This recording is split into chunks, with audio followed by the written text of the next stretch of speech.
ঈমান এনেছি আমরা। এই যে মুরব্বী আব্দুর রহিম সাহেব, তিনি একসঙ্গে খেতে খেতে বসে গল্প করতে করতে তিনি বললেন, পাবনাতে আমি একমাত্র সবচেয়ে বেশি সময় আমাকে কারাগারে থাকতে হয়েছে, 2 বছর 2 মাস জেলখানা। এই যে তার পরিবারের হক তিনি আদায় করতে পারলেন না, মায়ের জানাজাটাও করতে দেওয়া হয় নাই। এই যে জুলুম, এই যে নির্যাতন, আমার বন্ধুগণ, আমি এতদিন ছিলাম না, আমারও জেলখানায় ছিলাম। এক মুরব্বী দেখি 87 বছর বয়স, জেলখানায় নতুন তিনি ঢুকলেন, আমাকে দেখে জড়িয়ে ধরে, বাবা আমার জেলখানায় ঢুকার দুঃখ নেই কেন, আপনারে পাইছি। দেখছেন কি করে? বললাম কেন? আপনি যখন জেলে, এই তো আমার জেলখানা নেই, আমার তো ভালো জায়গা হয়ে গেছে, ওয়াজ শুনবেন। উনি ওয়াজ শুনবেন। বললাম চাচা আপনার মামলা কি? বলে যে আমার মামলা হলো বিস্ফোরক। তো বললাম চাচা বিস্ফোরকটা কি আপনি জানেন? আচ্ছা বাবা আমি তো জানি না এটা, আসলে বিস্ফোরকটা কি, দেখি খাওয়ার জিনিস নাকি?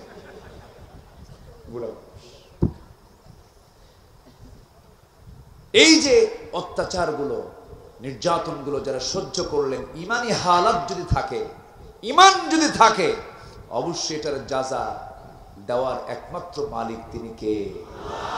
আসতে বলবেন না, তিনি কে? আমরা পুরস্কার পৃথিবীর কারো কাছে চাই না, আমরা পুরস্কার চাই কার কাছে? আল্লাহর কাছে। আমার বন্ধুগণ, জেলখানার মধ্যে অত্যাচার আছে, আছে না নাই? সেখানেও কিন্তু আরাম নাই। ওর মধ্যে আবার সেল রাখছে, ওর মধ্যে আবার আলাদা টর্চার আছে। এরকম করে বহু অত্যাচারগুলো করা হয়েছে। আয়নাঘর তৈরি করেছিল তারা।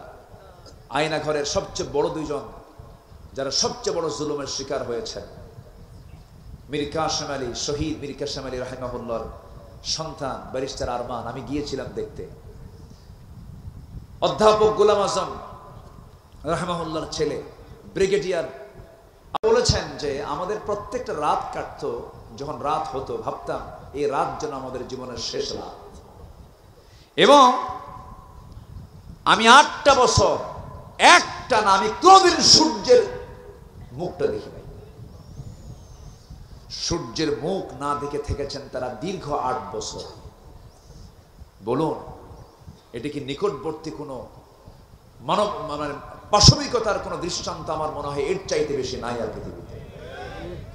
সম্মানিত ভাইয়েরা, কিন্তু ইমানদারের পুরস্কার চাওয়া কার কাছে? আসতে বলবেন না, কার কাছে?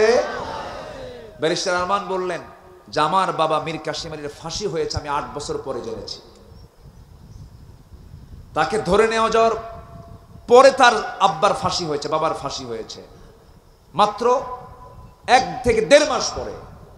অথচ উনি ওনার বাবার জানাজা দূরে থাক, কাফন দাফন দূরে থাক, ওনার বাবা বেঁচে আছেন না মারা গেছেন এই সংবাদ তিনি পেয়েছেন যেদিন তিনি ওই আয়না ঘর থেকে রেহাই পেয়েছেন।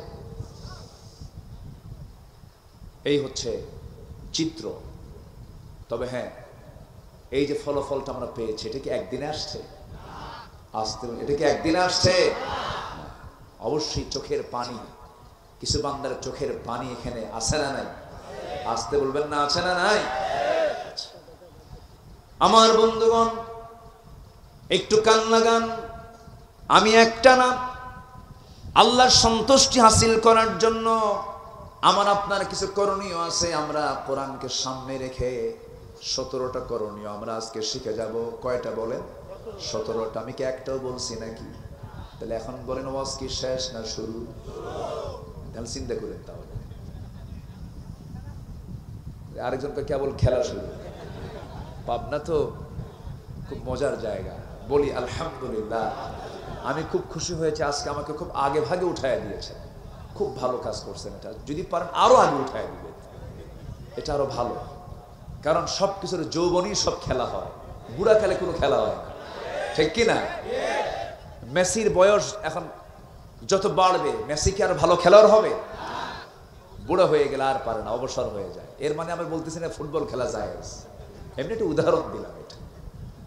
সম্মানিত ভাইয়েরা, তাহলে আল্লাহ সন্তুষ্ট অর্জন করতে গিয়ে আমাদের 17টা কাজ আমরা করব। 1 নম্বর হলো যেটা বলে ফেলেছি অলরেডি, আমার ঈমান আনবো এবং ভালো কাজ করব। জোরে বলি ইনশাআল্লাহ।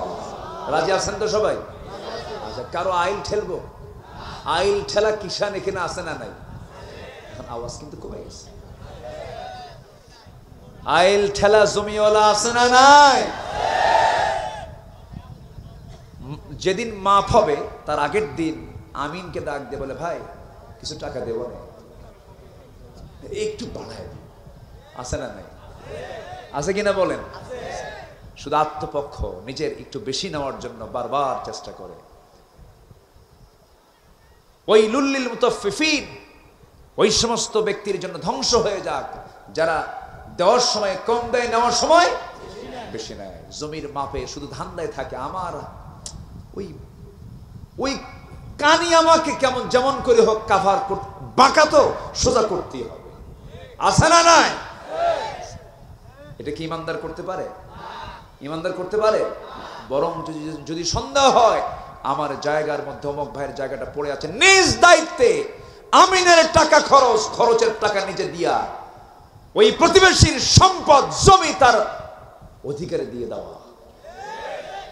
যদি কেউ কারো জমি 1 বিঘত পরিমাণ, সহিহ বুখারীর হাদিস, 1 বিঘত পরিমাণ যদি কেউ জায়গা কারো দখল করে, কিয়ামতের দিন আল্লাহ তাআলা তার মাথার উপরে 7 তবক আসমান জমিন চাপায় দিবে।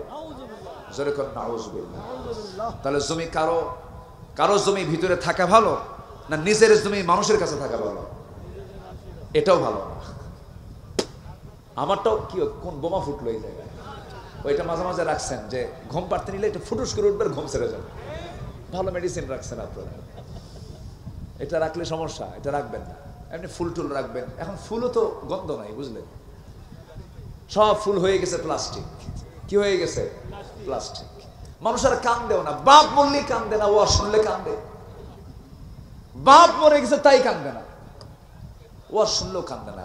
আজ থেকে 15 বছর আগে, 20 বছর আগের মানুষের দিলটা ছিল সফট, নরম ছিল, একটুতে কেঁদে যেত, কাঁদতো, ইটি করতো। আর এখন বাপ মরলে হাসে, জানাজা করার সময় নাই। মানুষ এত হৃদয়হীন, পাষাণ হয়ে গেছে। মূল কারণ কি জানেন? ঈমান ছিনতাই হয়ে গেছে শয়তানের কাছে, ঠিক কিনা?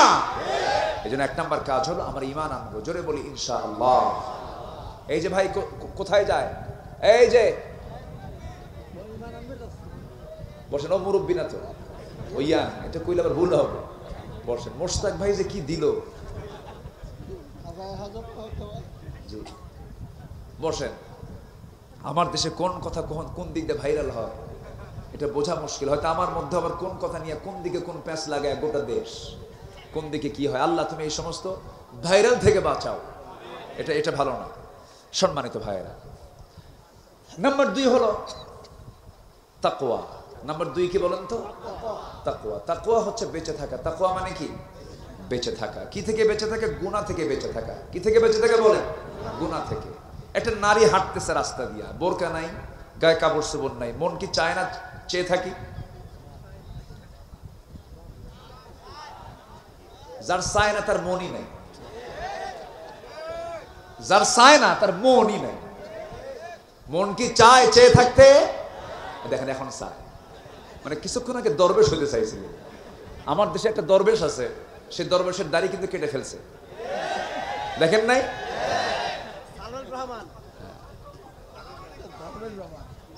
একজন দাড়ি কাটে, আরেকজন দাড়ি রাখে। কি নাটক হচ্ছে আমার দেশে, আল্লাহ দেখায় দিচ্ছে। সম্পদ দিয়ে কি করবে? গোটা দেশের টপ ধনী আত্মরক্ষার জন্য দাড়িটা কাটলো। সে দাড়িটা কি? কোন বড় আলেমের দাড়ি এত সুন্দর হয় না, একদম মুখ ভরা দাড়ি, চেহারার সুরত, চেহারার সৌন্দর্য দেখে মনে হয় কেবলই সে আসমান থেকে নাজিল হয়েছে। এত সুন্দর চেহারা। সূরাতে জিবরাইল, সিরাতে শয়তান। সারা রাত নৌকায় চড়ছে, কিন্তু নৌকার ভেড়ে নাই। কোস্টগার্ড ধরেই ফেলছে সকালবেলা, ধরে ওরে পায় নাই, পাইছে তার পার্টনারকে, আইনমন্ত্রীকে পাইছে। আইনমন্ত্রীকে ধরে নিয়ে আসতেছে। আইনমন্ত্রীকে আমার একা নিয়ে যাও কেন? ওই যে দরবেশ বসা, বুঝেন নাই? দরবেশ কার চেনে নাই? কারণ দরবেশীর দরবেশ প্রকাশ পেতে হলে কি থাকতে হবে? দাড়ি নাই। কত বড় ধোঁকাবাজ দেখেন। ধর্মের ব্যবসা আমরা করি না। ধর্মের ব্যবসা তারাই করে যারা দাড়ি রাখে, দাড়ি কাটে, মাথায় পট্টি লাগায়, মাথায় পট্টিতে না বেঁধে আবার তিলক লাগায়, ঠিক কিনা? তারাই হচ্ছে ধর্মের ব্যবসায়ী। সম্মানিত ভাইয়েরা, সম্মানিত বন্ধুগণ, তাকওয়া আনতে হবে। যা করব কার জন্য? আসতে বলবেন না, কার জন্য? আল্লাহর জন্য। কোন মুজরিমিনদের জন্য, কোন পাপীর জন্য জান্নাত নয়। কোন হারাম কাজ যে বান্দা করবে তার জন্য জান্নাত নয়। জান্নাত হচ্ছে কার জন্য? ইন্নাল মুত্তাকিনা ফি জান্নাতিন নাঈম ফাকিহিনা বিমা আতাহুম রাব্বুহুম ওয়া আকাহুম রাব্বুহুম আযাবুল জাহিম। জোরে বলুন আল্লাহু আকবার। আমার বন্ধুগণ, নাম্বার 3 হলো নামাজ কায়েম যারা করবে। বহু ইমানদার আমার দেশে আছে, বছরে 2 দিন নামাজ পড়ে। কয়দিন নামাজ বলে? এই 2 দিন নামাজ কিসের নামাজ হতে পারে বলে? এর মধ্যে মাঝে মাঝে আরেক ওয়াক্ত পড়ে জানাজার নামাজ। কিসের নামাজ? জানাজার নামাজ। জানাজা মাঝে মাঝে পড়ে ওযু ছাড়া। কি ছাড়া? ওযু ছাড়া। এমন নামাজ আল্লাহ রাব্বুল আলামিন পড়তে বলেন নাই। নামাজ তো 2 দিনের জন্য নয়, নামাজ তো জানাজার জন্য শুধু নয়। নামাজ হবে মূলত কয় ওয়াক্ত বলেন? আসতে বলবেন না, কয় ওয়াক্ত নামাজ? আল্লাহ মোহাব্বত করেন কয় ওয়াক্ত নামাজিকে? 5 ওয়াক্ত নামাজিকে। ইন্নাস সালাতা কানাত আলাল মুমিনিনা কিতাবান মাওকুতা। জোরে বলুন আল্লাহু আকবার। ইমানদাররা নামাজ সঠিক মতো আদায় করে। ফজরের সময় পড়ে, জোহরের সময় পড়ে। কারণ বান্দা এটা মাথায় রাখে, ইমানদার এটা মাথায় রাখে, কারণ আমি ডিউ টাইমে আল্লাহর সামনে যদি হাজির না হই, আল্লাহ আমাকে কবুল নাও করতে পারেন। যে অফিসার নিয়মিত অফিস না করে তার ব্যাপারে অবশ্যই রিপোর্ট আছে না নাই? বলে রিপোর্ট আছে। আমার আল্লাহ তাআলা আমাকে 5 ওয়াক্ত সালাতে ডাক দেন। আল্লাহ শুধু ডাক দিই, তিনি বসে থাকেন, তিনি শুধু দূরে থাকেন না, তিনি কাছে চলে আসেন। আল্লাহ বলেন, বান্দারে আমি তোকে ডাক দেই, দূরে থাকি না, আমি তোর সামনে দাঁড়ায় থাকি। জোরে বলুন সুবহানাল্লাহ। আমি যখন নামাজে দাঁড়াই তখন আমার সামনে কে থাকেন? আসতে বলবেন না, কে থাকেন? কান্নাকা তারাহু ওয়া ইল্লাম তাকুন তারাহু ফাইন্নাহু ইয়ারাক। তুমি যদি তোমার আল্লাহকে না দেখতে পাও, আল্লাহ অবশ্যই তোমাকে দেখছেন। অর্থাৎ আমি যখন নামাজে দাঁড়াই সঙ্গে সঙ্গে হয়ে যায় আমরা কার মেহমান? আল্লাহর মেহমান হয়ে যাই। এই নামাজ যারা কায়েম করবে, নাম্বার 3, অনর্থক কাজ থেকে যারা দূরে থাকবে তারা আল্লাহর সন্তুষ্ট হাসিল করতে পারবে। যারা পারেন আয়াত আমার সঙ্গে ঠোঁট মিলিয়ে বলুন, قد أفلح المؤمنون الذين هم في صلاتهم خاشعون والذين هم عن اللغو معرضون والذين هم للزكاة فاعلون والذين هم لفروجهم حافظون। জোরে বলুন আল্লাহু আকবার। নামাজ যারা সুন্দর করে আদায় করবে, অনর্থক কথা থেকে যারা নিজেকে হেফাজত করবে, যাকাত যারা ঠিকমতো আদায় করবে, লজ্জাস্থানের যারা হেফাজত করবে, আল্লাহ রাসূল আবার এই দিকে বলেছেন যে বান্দা 2 চলের মধ্যস্থ বস্তু জিহ্বা, 2 উরুর মধ্যস্থ বস্তু লজ্জাস্থানের যে বান্দা হেফাজত করবে, 2 অঙ্গের যে বান্দা হেফাজত করবে, আমি রাসূল তার জন্য আদমানাহুল জান্নাহ, তার জন্য আমি রাসূল নিজে জান্নাতের জামিন হয়ে যাব। আমার বন্ধুগণ, নাম্বার 4 হলো ওর জন্য একটা ইঁদুরের গর্ত খুঁজে পাবা না। কলার পাতায় শুয়ে আছে, ঠিক কিনা? আল্লাহ ওয়ালা মানুষের মুখ থেকে যা বের হয় আল্লাহ তাআলা তাদের মধ্যে এই ইলহামটা দিয়ে দেন। জোরে বলে সুবহানাল্লাহ। এই ইলহাম কে দেন? আল্লাহ দিয়ে দেন। সম্মানিত ভাইরা, তাহলে আমরা তাওয়াক্কুল করব কার উপরে? আল্লাহর উপরে। আল্লাহ কি পারেন না অসম্ভবকে সম্ভব করতে? 80 বছরের সন্তান দিয়েছেন আমার জাতির পিতা ইব্রাহিমের। 80 বছর বয়স হয়ে গেছে, বুড়া মানুষ। হাজরা আলাইহিস সালাতু ওয়াস সালামের গর্ভ থেকে আসলো কে? ইসমাইল আসলো। আল্লাহু আকবার বলে। 80 বছর বয়স, বুড়া মানুষ। কি ভাগ্যবান হাজরা আলাইহিস সালাতু ওয়াস সালাম। আমার মা যারা আলোচনা শুনতেছেন মনোযোগ দিয়ে শোনেন। হাজরা আলাইহিস সালাম একমাত্র নারী পৃথিবীর ইতিহাসে যিনি হারামের বাসিন্দা ছিলেন। এই পৃথিবীতে কোনো মানুষ হারামের বাসিন্দা হতে পারেন না। এই পৃথিবীতে একজন মানুষ শুধু হারামের বাসিন্দা হয়েছেন, কাবার বাসিন্দা হয়েছেন। তিনি কে বলেন? হাজরা আলাইহিস সালাতু ওয়াস সালাম। ইসলামে নারীর দাম কম নয়। ইসলাম আমার নবীজির দাওয়াতি কাজ যে শুরু করেছেন ইসলামের ইতিহাসে সর্বপ্রথম ইসলাম যে গ্রহণ করেছে একজন পুরুষ না নারী? একজন নারী, তার নাম হলো খাদিজা। তার নাম কি বলে? খাদিজা। আবার যদি বলি ইসলামের ইতিহাসে দ্বীন প্রতিষ্ঠার জন্য, দ্বীন কায়েমের জন্য সর্বপ্রথম যে দেহ থেকে রক্ত ঝরেছে সেই দেহটা পুরুষের দেহ না নারীর দেহ? সুমাইয়া রাদিয়াল্লাহু তাআলা আনহা। তাহলে মেয়েদের অবদান ইসলামে মনে হয় নাই? আসতে বলবেন না, ছেড়ে নাই। আমার মা আসিয়ার মতো নারী হন, আয়েশার মতো মা হন, খাদিজার মতো মা হন। এই সমস্ত নারীদের জীবনগুলো পড়েন, শেখার চেষ্টা করেন। রহিমার মতো আদর্শ স্ত্রী হন। আমার মা এই সমস্ত মেয়েদের জীবনীগুলো পড়বেন। আমার নবীকে ডানে বামে থেকে সর্বক্ষণ স্বামীকে সান্ত্বনা দিয়েছেন একজন নারী, তার নাম হলো খাদিজা। এই খাদিজার সম্পদ ইসলামের প্রথম কাজে লেগেছে। খাদিজার উৎসাহ নবীজির উৎসাহকে বৃদ্ধি করে দিয়েছে। নবীজি হতাশ হয়ে পড়েছেন, নবীজি বিশাল চিন্তায় পড়েছেন। আমার নবীজি বারবার অস্থির হচ্ছেন। এমন সময় খাদিজার মতো নারী, দৃঢ়চেতা নারী পাশে দাঁড়ায় বলছেন, আমার স্বামী আপনি চিন্তা করেন কেন? আপনার কোনো ক্ষতি পৃথিবীর কেউ করবে না, কারণ আপনি কারো ক্ষতি করেন না। যারা করেন সুবহানাল্লাহ। আপনি কারো ক্ষতি যদি না করেন আপনার ক্ষতি কেউ করতে পারবে না। আমার বন্ধুগণ, এই জন্য আল্লাহর প্রতি তাওয়াক্কুল থাকতে হবে, আল্লাহর প্রতি ভরসা থাকতে হবে। আমার নবীর জীবনও বিপদ এসেছে, মুসিবত এসেছে, নবীজি বিপদের সম্মুখীন হয়েছেন, কিন্তু তাওয়াক্কুল করেছেন কার উপরে? আমাদের জীবনে এরকম পরীক্ষা আসতে পারে, যেমন কি আমার নবীর জীবনে পরীক্ষা এসেছিল। একটা ঘটনা আমার মনে পড়ে গেল, বলি বলি বলি বলি আমার নবীজি আম্মা জান আয়েশা সিদ্দিকা রাদিয়াল্লাহু আনহাকে সাথে করে নিয়ে কোন এক যুদ্ধের অভিযানে বের হলেন, যুদ্ধের ময়দানে রওনা হলেন। সেই যুদ্ধ হলো না। আমার নবী আম্মা জান আয়েশা সিদ্দিকা রাদিয়াল্লাহু আনহাকে সঙ্গে করে নিয়ে ফেরত আসতেছিলেন। তিনি ছিলেন উটের পিঠে, উটনির পিঠে তিনি ছিলেন। উটের উপরে একটা হাওদা ছিল, পালকি ছিল, সেই পালকির মধ্যে তিনি বসা ছিলেন।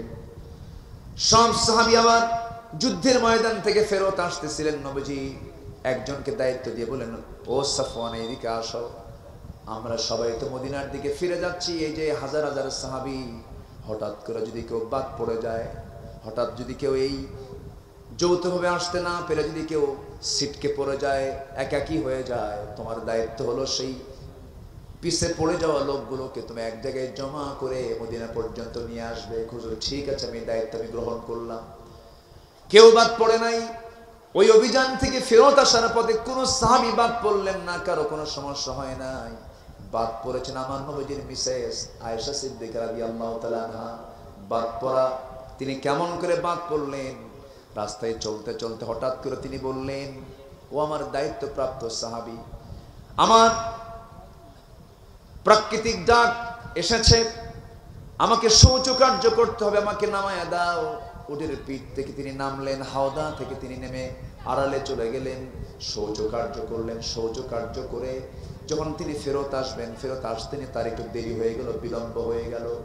আম্মা জান আয়েশা এত চিকন ছিলেন সেই সময়ে, পালকির মধ্যে থাকলেও যে ওজন, পালকির মধ্যে না থাকলেও সে ওজন। ওই দায়িত্বপ্রাপ্ত সাহাবী করলেন কি, ভিতরে আম্মা জান আয়েশা আছেন কি নাই এটার তিনি যাচাই বাছাই করলেন না, কারণ সেই সময় পর্দার বিধান নাজিল হয়ে গেছে। কিছু বললেন না, আওয়াজও করলেন না, ভাবলেন মনে হয় আম্মা জান আয়েশা আছেন। হাওদাটাকে আসে মনে করে পালকিটা উটের পিঠে চড়াইয়া দিয়েছেন। উট চলে গেছে, পালকি চলে গেছে, কিন্তু পালকির মধ্যে যিনি আছেন তিনি তো নাই, তিনি বাদ পড়ে গেছেন। যখন তিনি বাদ পড়লেন, আস্তে করে তিনি ওই জায়গায় তিনি চাদর মুড়িতে বসে পড়লেন যেখানে তিনি হারিয়ে গেছেন। আল্লাহর নাম বারবার নিচ্ছেন, ও তাওয়াক্কাল আলাল্লাহ। যে অবস্থায় থাকি না কেন আমরা ভরসা করব কার উপরে? আল্লাহর উপরে। এই তাওয়াক্কুল করে তিনি বসে আছেন। দূর থেকে দায়িত্বপ্রাপ্ত সাহাবী লক্ষ্য করে দেখেন কে যেন বসা, মহিলা মানুষ।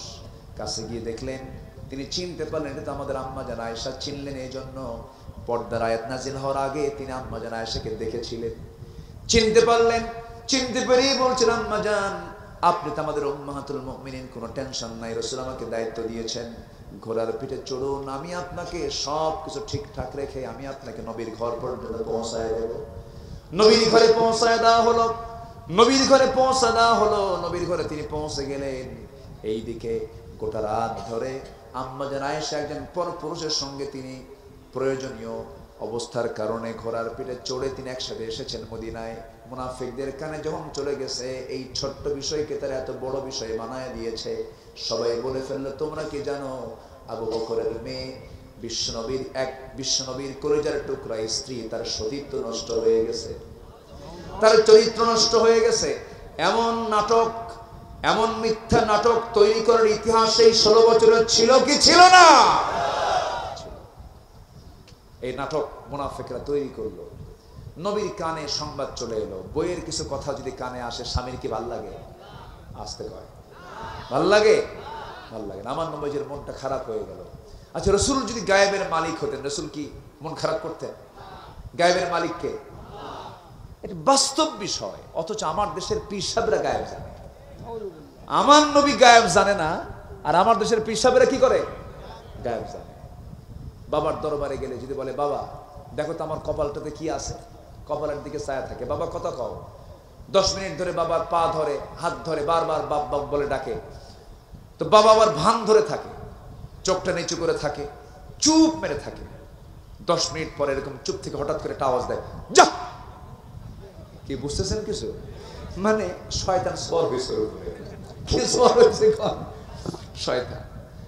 গায়েবের মালিক কেউ না, গায়েবের মালিক কে?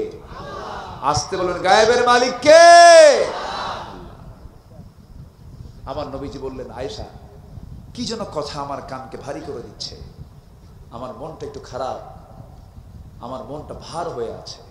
আয়েশা, আমার মনে হয় তোমার এই মুহূর্তে তোমার বাবার বাড়ি চলে যাওয়াটাই উত্তম।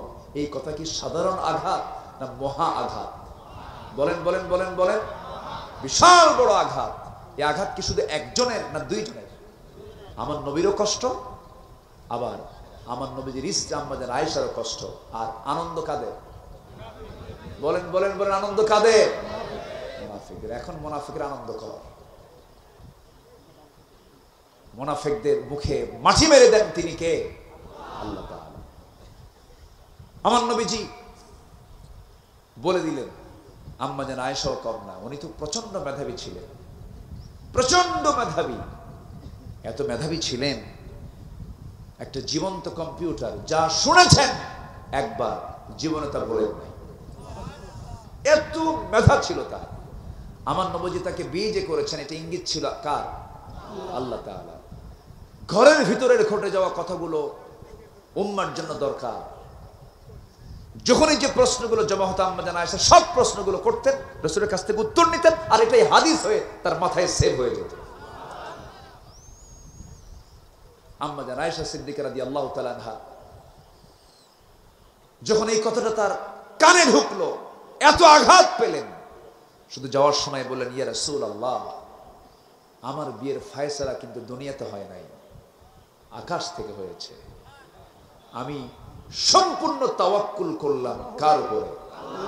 আসতে বলবেন না, কার উপরে? আল্লাহর সন্তুষ্টি পেতে হলে কার উপরে তাওয়াক্কুল করতে হবে? আল্লাহ। ফাসবরুন জামিল। এবং আরেকটা আয়াত আছে, ওমান ইয়াতাওয়াক্কাল আলাল্লাহ ফাহুয়া হাসবুহ। আল্লাহু আকবার বলেন। যে ব্যক্তি আল্লাহর উপরে ভরসা রাখে এটাই তার জন্য যথেষ্ট। জোরে কোন সুবহানাল্লাহ। আমার বন্ধুগণ, আম্মা জান আয়েশা সিদ্দিকা রাদিয়াল্লাহু তাআলা আনহা স্বামীর মুখ থেকে এমন কথা শুনে তিনি রওনা করলেন, বাবার বাড়ি চলে এলেন। বিয়ের পরে একজন মেয়ে মানুষকে বাবার বাড়ি মানায় না, স্বামীর বাড়ি মানায়। বাবার বাড়ি চলে গেছে, বাবা ভালো করে কথা বলে না, মা ভালো করে কথা বলে না। আম্মা জান আয়েশা সিদ্দিকার খাওয়া বন্ধ হয়ে গেছে, সিজদায় পড়ে পড়ে কাঁদেন আর আল্লাহর উপর তাওয়াক্কুল করে বলেন, আল্লাহ তুমি তো জানো আমার ভিতরটা কি, আমার কোনো দোষ নাই। মুনাফিকরা এত বড় নাটক বানাইছে, আল্লাহ তুমি এই নাটকটা কখন ভেঙে দিবা, তোমার ভরসায় আছে। আমি চলে আসছি আমার বাবার ঘরে, স্বামীর ঘরে যেতে পারি না। আমার নবীজি বিছানায় যান ঘুমানোর জন্য। যে রাসূল বলতেন, আমার স্ত্রীদের মধ্যে সবচেয়ে শ্রেষ্ঠ স্ত্রী হচ্ছে আমার আয়েশা। আমার নবীজি ঘুমাতে যান, হাতটা বারবার আগায় দেন, কিন্তু আয়েশা নাই, বুকটা খান খান হয়ে যায়। আমার নবীজি চরম কষ্ট পাচ্ছেন, নবীজির চোখের পানিতে বালিশ ভিজে যায়, আম্মা জান আয়েশার চোখের পানিতে সেজদায় মুসাল্লাটা ভিজে যাচ্ছে। এরকম করে দিনের পর দিন চলতে লাগলো। সম্পূর্ণ ভরসা ইমানদার কার উপরে করবে? আসতে বলবে না, কার উপরে করবে? বিজয়টা আসে কার পক্ষ থেকে? আল্লাহর পক্ষ থেকে। 5 অগাস্টে যে আজকে 5 অগাস্টে যে বিজয়টা এসেছে, এই যে যুবকরা ছাত্ররা রাস্তায় নেমেছে, দিল থেকে ভয়টা দূর করে দিয়েছেন তিনি কে? দিল থেকে ভয় একদম দূর করে দিয়েছিলেন। স্বরাষ্ট্রমন্ত্রীকে লক্ষ্য করে পুলিশ কর্মকর্তা বলতেছে, স্যার একটা করে গুলি করি, একটাই শুধু মরো, বাকিগুলো সব আগায় আসে। এই তো উপায় নাই, পারতেছি না। এই যে কদম্য সাহস, এই সাহসের 16 আনা যোগান দিয়েছিলেন তিনি আমাকে, আল্লাহ। সত্যিকারের গণভবন সেই দিন গণভবনই হয়েছিল। গণভবন মানে কি ব্যক্তিগত ভবন না, গণভবন কি মানে কি সবার? সেই দিন গণভবন 5 অগাস্টে গণভবন রূপ নিয়েছিল। আল্লাহু আকবার বলেন। সবার ভবন, যা সবাই চলে গেছে সবাই। সম্মানিত ভাইয়েরা, আমি শেষ করে দিলাম নাকি? আলোচনা চলো। হুজুর মরু, হুজুর তো ভাসে থাকা দরকার। আবহাওয়াটা এত সুন্দর, একটা বাতাস মেরে দিয়েছেন আল্লাহ তাআলা। গতকালকে কিন্তু এর চেয়ে গরম ছিল, গরম ছিল না? আজকে চতুর্দিকে বৃষ্টি হয়েছে, কিন্তু এখানে পাবনায় বৃষ্টি হয় নাই। হ্যাঁ, তখন হয়েছে। আল্লাহু আকবার, আল্লাহু আকবার। আমি ভাবি আমার আসতে কয়, বৃষ্টি হয়, আবার যাব, কি করব? কমিটি খুব চালাক, বলেও না, কিন্তু আমার বলেন নাই তো আপনারা। মানে এই জন্য বলে নাই, হুজুর যদি শোনে বৃষ্টি যদি না আসে, আবার তারা এক চিন্তায় ছিল। যাই হোক, আল্লাহ তাআলা সবকিছুকে সহজ করে দিয়েছেন, বলি আলহামদুলিল্লাহ। একটা মানুষের নড়াচড়া নাই, এত পিন পতন নীরব হয়ে কথাগুলো শুনছেন, আল্লাহর মেহেরবানি, বলি আলহামদুলিল্লাহ। প্রত্যেকটা লোকের কাছে আমার কামনা, আজকে ফজর নামাজ জামাতের সঙ্গে হতে হবে। এমন কামনা কি করা যায়? কারা কারা ফজর নামাজ জামাতের সাথে পড়বেন? হাত উঁচু করে দেখা। জোরে বলি ইয়া আল্লাহ, আমাদেরকে ফজর, জোহর, আসর, মাগরিব, এশা 5 ওয়াক্ত সালাত আদায় করার তৌফিক তুমি আল্লাহ দিয়ে দাও। জোরে বলি আমিন। সম্মানিত ভাইরা, তাওয়াক্কুল করব কার উপরে? ভরসা করব কার উপরে? সন্তান পেটে, ইব্রাহিম আলাইহিস সালাতু ওয়াস সালাম বলেন, হাজেরা তুমি এই কাবার বাসিন্দা, তুমি এখানে থাকো। আপনি আমাকে এখানে রেখে যাচ্ছেন একা একা? হ্যাঁ, একা একা রেখে যাচ্ছি। আল্লাহর নির্দেশনা আছে কি? হ্যাঁ, আল্লাহ তাআলার নির্দেশনা আছে। সঙ্গে সঙ্গে মুস্কি হাসি মেরে বলেন, আপনি নিঃসন্দেহে চলে যান, আমার আল্লাহ আমার জন্য যথেষ্ট। তাওয়াক্কুল কার উপরে? আল্লাহর উপরে। চুল পরিমাণ মন খারাপ করেননি। সন্তান বড় হয়ে গেছে, 7 বছর হয়ে গেছে। ইন্না রা ফিল মানামি আন্নী আযবাহুক, সন্তান আমি তোমাকে জবাহ করছি, স্বপ্নের মধ্যে দেখলাম। বাবা বলো। বাপ এই কথা বলার সঙ্গে সঙ্গে ছেলে মুস্কি হাসি মেরে বলে, আল্লাহ আমার জন্য যথেষ্ট, সাতাজিদুনি ইনশাআল্লাহু মিনাস সাবিরিন। আল্লাহু আকবার বলেন। তাওয়াক্কুল হচ্ছে ইমানদারদের জীবনের একটা গুরুত্বপূর্ণ দিক। ভরসা করব কার উপরে? আল্লাহর উপরে। আমাকে রোগ সারাবে ডাক্তার না আল্লাহ? ডাক্তার না আল্লাহ? ওষুধ না আল্লাহ? কে সারাবেন? ওয়াইদা মারিদতু ফাহুয়া ইয়াশফিন। আল্লাহু আকবার বলেন। আল্লাহ আমাকে সুস্থ করে দিবেন। সম্মানিত ভাইয়েরা, তাহলে আম্মা জান আয়েশা আছেন স্বামীর ঘরে না বাবার ঘরে? বলেন, স্বামীর ঘরে না বাবার ঘরে? কাদের ষড়যন্ত্রে? বলেন, কাদের ষড়যন্ত্রে? মুনাফিকদের। অথচ আম্মা জান আয়েশার দামটা কত? আম্মা জান আয়েশা বলেন, 9টা কারণে আল্লাহ তাআলা আমাকে শ্রেষ্ঠত্ব দান করেছেন। কয়টা কারণে? 9টা কারণে। নাম্বার 1 হলো, আমি আয়েশা নিজেকে ধন্য মনে করি, আমি একমাত্র আমার নবীর স্ত্রী ছিলাম। 9 বছরে বিয়ে হয়েছে, 13 বছরে বধূ হয়ে নবীর ঘরে পদার্পণ করেছি। নাম্বার 3 হলো, আমি জিব্রাইলকে নিজের চোখে দেখেছি। নাম্বার 4 হলো, আমি নবীর সঙ্গে একই কাঁথার নিচে শুয়ে থাকতাম, আমি থাকা অবস্থায় ওহী নাযিল হয়ে যেত। নাম্বার 5 হলো, আমি আয়েশা নিজেকে ধন্য মনে করি, আমার নবীজি আমার ব্যাপারে বলেছেন, শরীর খাবার যেমন শ্রেষ্ঠ খাবার, আমার স্ত্রীদের মধ্যে আমার শ্রেষ্ঠ স্ত্রী হতেছে আমার আয়েশা। এমন কথা কারো ক্ষেত্রে তিনি বলেন নাই। আরেকটা কারণ, আমি শ্রেষ্ঠ। আমার নবীজির 13 জন স্ত্রীর ভিতরে 12 জন সবাই ছিলেন বিবাহিতা, সবাই ছিলেন বিবাহিতা, বিধবা ছিলেন, বিবাহিতা ছিলেন। আমি একমাত্র আয়েশা, আমি ছিলাম কুমারী। আমার এটা শ্রেষ্ঠতা আল্লাহ তাআলা আমাকে দান করেছেন। আর একটা কারণে আল্লাহ তাআলা আমাকে শ্রেষ্ঠত্ব দান করেছেন, আমার নবীজি দুনিয়া থেকে বিদায় নেবেন, আমার ঘরটাকে তিনি পছন্দ করে নিয়েছেন। কোন স্ত্রী ঘরে যান নাই, আমার ঘরে কড়া নাড়লেন, আমি ঘরের দরজা খুলে দিলাম, নবীজি আমার ঘরে এসে বলছে, আয়েশা শরীরটা প্রচন্ড খারাপ। কোন মাসে? বলেন, কোন মাসে? এই মাসটা কোন মাস চলতেছে? রবিউল আউয়াল মাস। একটু তো বলাও দরকার। আমার নবীজি সঙ্গে সঙ্গে বলছেন, আয়েশা প্রচন্ড মাথা ব্যথা, মাথায় একটু পানি ঢেলে দাও তো। আমার নবীজি শুয়ে পড়বেন, আম্মা জান আয়েশা তাকে বালিশ গায়ে দিচ্ছেন। রাসূল বলছেন, না বালিশ হবে না, তোমার উরুটা বিছায়া দাও। আমার নবীজি আম্মা জান আয়েশার উরুতে মাথা রেখে তিনি শুয়ে আছেন, মাথায় পানি ঢেলে দেওয়া হলো। আমার নবীজি আজান শুনতে পেলেন, আজান শোনার সঙ্গে সঙ্গে তিনি ওঠার জন্য চেষ্টা করে, ইমানদার নামাজের আজান শুনলে পরে অস্থির হয়ে যায়।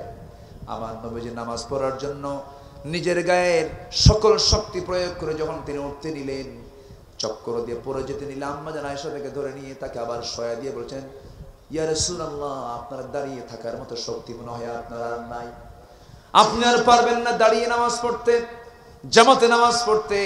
রাসূল বলছেন, আয়েশা আমার বেলাল তো আযান দিল, আমার জায়গায় নামাজটা পড়াবে কে? তোমার আব্বাকে ডাক দিয়ে বলো আমার মুসাল্লায় যেন আমার আবু বকর আমার মুসাল্লায় দাঁড়ায় আমার দায়িত্বটা পালন করে নেয়। নবীজি ইঙ্গিত দিয়ে দিলেন, আমার পরে নেতাটা কে হবে? নেতৃত্ব তৈরি হবে নামাজ থেকে। আস্তে করে যখন ঠিক কিনা, নেতৃত্ব তৈরি হবে কোন জায়গা থেকে? নামাজ থেকে। যে নেতার নামাজ নাই, জুতা পেটা করা দরকার, ঠিক কিনা? যে নেতা বিড়ি খায়, নামাজ পড়ে না, গাঁজা খায়, জনগণের সম্পত্তি লুটপাট করে, তাদের মুখে জুতা মারার সময় এসেছে এখন। আমার নবীজি আম্মা জান আয়েশা সিদ্দিকা রাদিয়াল্লাহু আনহা তাকে লক্ষ্য করে বলছেন, আয়েশা আমার বেলাল তো আযান দিয়ে দিল, মনে হয় আমি আর জামাতে নামাজ পড়তে পারবো না, তুমি আমার কলেজা আমার প্রাণের সাহাবী আবু বকরকে বলো আমার মুসাল্লায় সে নামাজের দায়িত্ব পালন করুক। আকামত শুরু হয়ে গেছে, কিন্তু ইমামটা পাল্টে গেছে, ইমাম চেঞ্জ হয়ে গেছে। যখন সাহাবায়ে কেরাম দেখতে পেলেন আমার নবীজি তার জায়গায় নাই, হাউমাউ করে কান্না শুরু হয়ে গেছে। সাহাবীরা কান্দে, সাইয়েদনা আবু বকর নামাজের মধ্যে কান্দেন, নামাজ পড়াচ্ছেন আর হাউমাউ করে কাঁদতেছেন।